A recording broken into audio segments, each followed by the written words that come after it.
We're going to talk about product types next. Product types is another major component in the catalog portion of Merchant Ops. Product types are set up after you set up your attributes on the system. Think of product types as a type of product, like a running shoe, like an alpine ski, like arrows and components, etc. This is a way to group a set of attributes together that you want to track for products. This again helps for consistency so that across different brands, for example, or manufacturers of jeans, you have a consistent set of attributes that will allow your search to work better on the website and easier comparisons for the consumer. So this portion of the system is relatively straightforward. You can create new product types by using the dialog. And again, you can see the example here of outdoor apparel. Give it a category, just like with attributes. You can have a localized description. You can add ones for different languages. And then you can search and find the attributes to add. So for outdoor apparel, maybe we need an attribute like waterproof.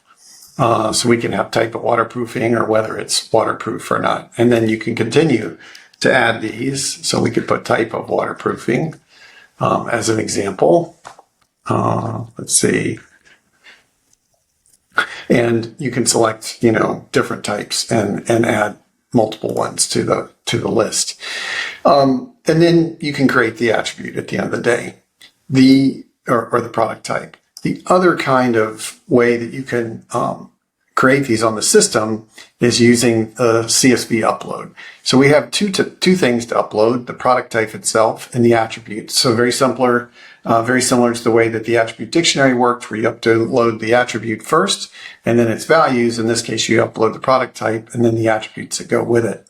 So I'm going to show you an example of what those spreadsheets look like, and we'll do an upload.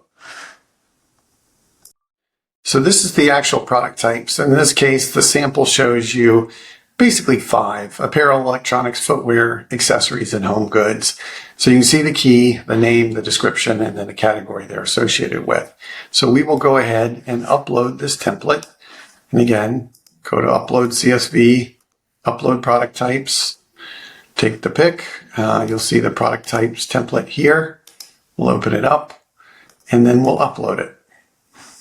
All right, so very quickly, it's uploaded. You'll see them listed here, but you'll see there are no attributes assigned. That's where the second upload comes into play.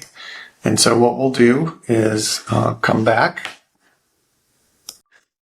And here is our product type attributes template. So you'll see that this just has the key for the product type and the actual value for the attribute. So again, if you think back to the attributes that we created in the original exercise, this is what it's referencing back to. So to show you kind of an example of what that looks like, we had the original attribute spreadsheet here, and you'll see those keys are being reused here. And so if we go through the process of actually uploading this, we'll come back to upload, product type attributes. We'll take the selection, open it up, upload it, and done. And you'll see that these attributes now are assigned to the different categories. And so if you look in, again, you'll see them listed in terms of what was uploaded. And again, you can edit these and add more, change the values as appropriate, but the fastest way to probably get a large number of these created is to do it through CSV. But totally up to you. Really depends on the size of your catalog. That's it. If you have any questions, feel free to ask on Discord or book a time or meeting with us.